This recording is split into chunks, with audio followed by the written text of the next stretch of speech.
देशवासियों के, वो उसका अभाव है। अभी मुझे किसी ने एक अच्छा कोट भेजा, मच्छर को कपड़े पहनाना, हाथी को गोद में झुलाना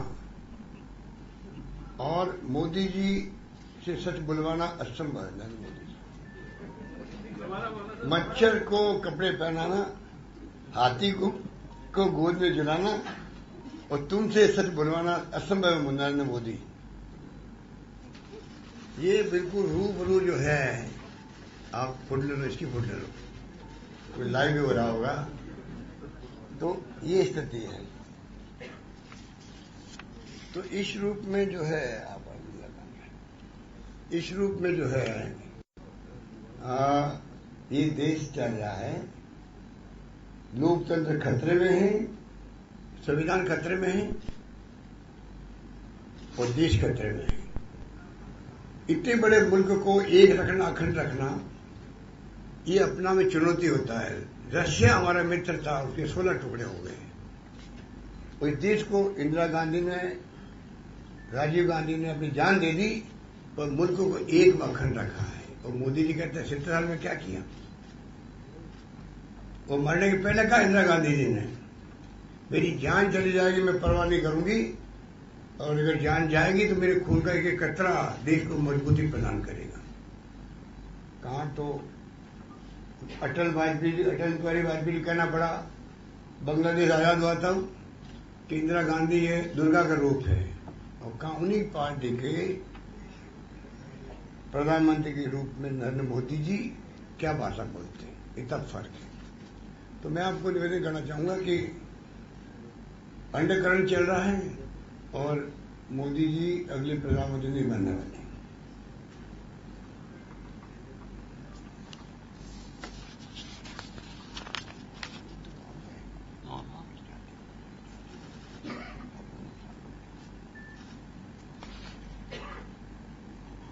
एक मैं आपको दूंगा जो, क्योंकि आप और हम लोग सब, हालांकि मीडिया दबाव में अलग बात है, आप लोग दबाव में नहीं हो। जो मेरे सामने बैठे हुए हो वो दबाव में नहीं हो, वो दबाव में है मालिक आपके मीडिया के, आपके संपादक दबाव में, आपके एंकर दबाव में।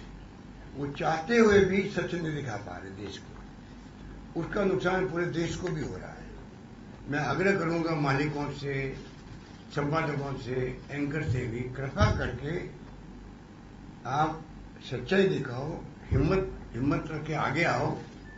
अब मोदी जी की दुकानदारी उठने जा रही है, घबराओ मत आप, क्योंकि देश का सवाल है, ये कोई व्यक्तिगत सवाल नहीं है। सरकारें आती हो जाती है, या देश खुद संकट में हो, उस घड़ी में चौथे हिस्सों की जिम्मेवारी भी कम नहीं होती है, ये मेरा मानना है।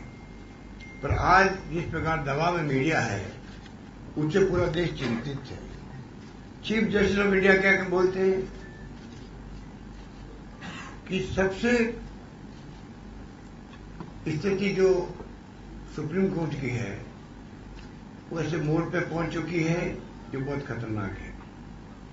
और क्या हो रहा है सुप्रीम कोर्ट में, जैसे देश में कुछ हो ही नहीं रहा है। पाकिस्तान जुडिशरी में ऐसी बातें सुनते थे हम लोग, आज देश में क्या होने लग गया। सारी संस्थाएं बर्बाद हो रही है, कोई बोल नहीं रहा है। आरबीआई किसे कहते हैं? आरबीआई जो एक इंडिपेंडेंट बॉडी है, 2 साल तक हिसाब नहीं दे पाई नोटबंदी का, पार्लियामेंट के अंदर, पार्लियामेंट के बाहर। कहां जा रहे हैं हम लोग? सीबीआई के ऊपर छापा पड़ेगा रात को 2 बजे।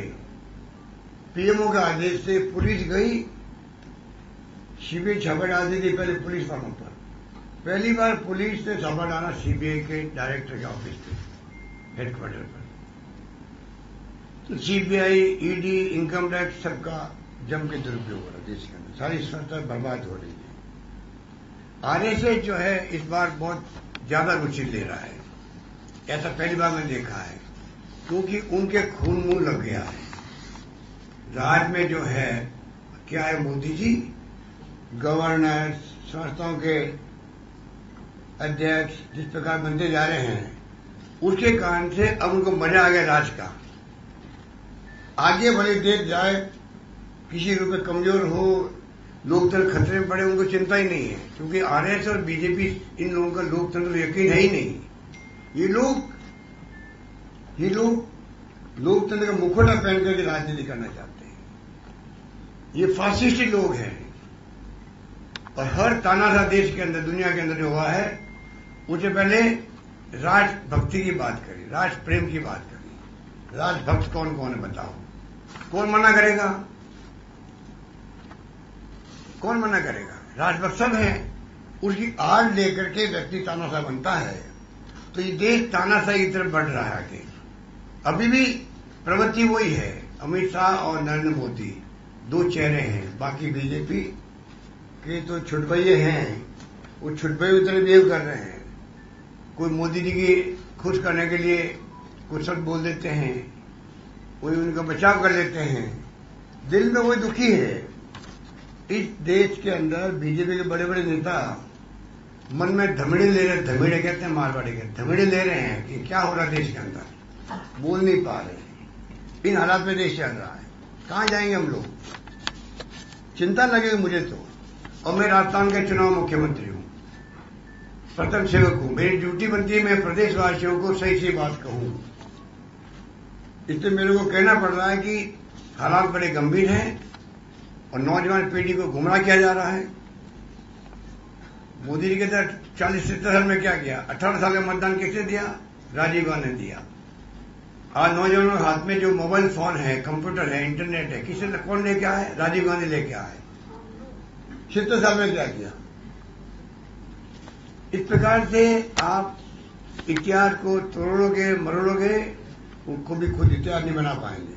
ये मेरा कहना था। भाई कहने के तो बहुत सारे मैं आपको एक पैम्फलेट दूंगा जो बताएंगे आपको किस रूप में ये मोदी जी ने 5 साल तक देश को गुमराह किया है, जुमलेबाजी करी है। इसका जवाब मोदी जी देवे, उनकी सरकार के लोग देवे। मैं अभी आपको डिस्ट्रीब्यूट करूंगा सबको। आपको मैं पढ़ के सुना दूं इसको? अगर आप मैं सुना देता हूं पढ़ के, 2-3 मिनट लगेंगे, फिर आप बताइए बोले क्या बोले।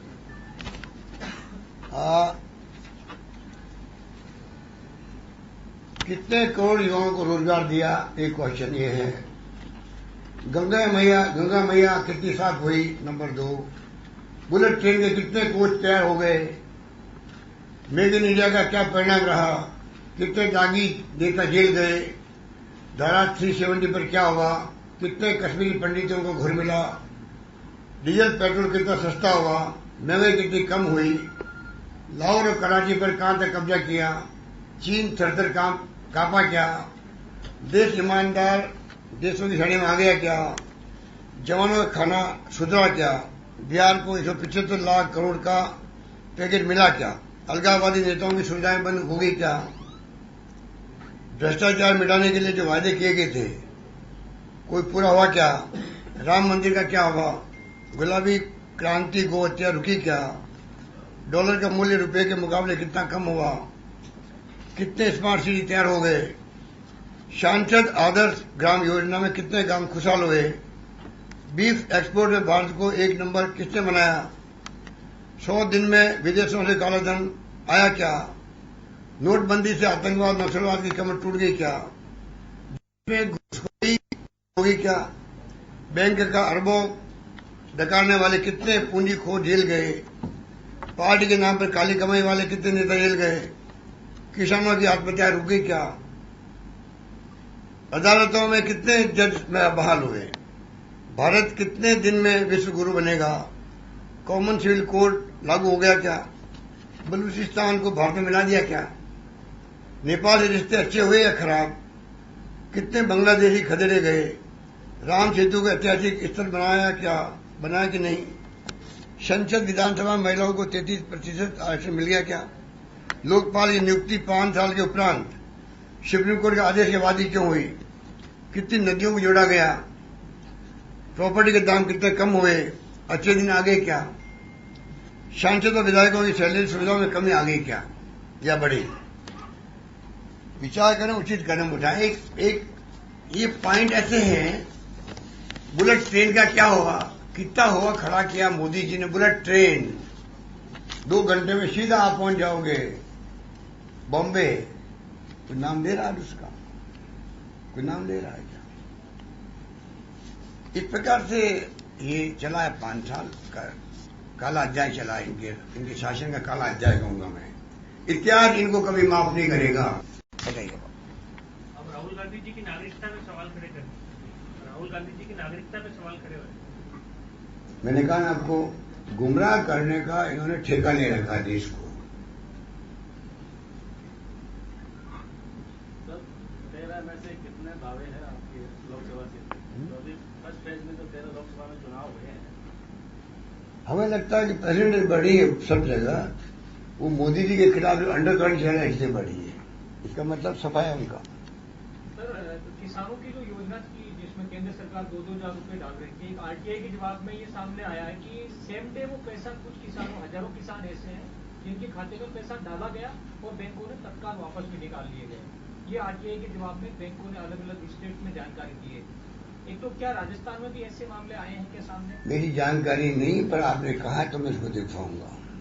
सर 12 जिले, पर ये आरोप गलत है कि हमने रजिस्टर नहीं भेज रहे हैं, उनके प्रोसेस होता है भेजने का। सर 12 जिले में एक कैदी रमजान के हत्या का आरोप पुलिस पे लग रहा है।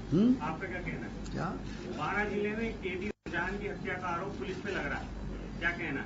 किस हत्याकांड का? रमजान मोहम्मद रमजान, जो कि जेल में बंद थे, 2 साल की सजा याफ्ता थे। उनको मैं दिखवा दूं, मुझे नहीं जानकारी। 5 सस्पेंड हुए पुलिस वाले।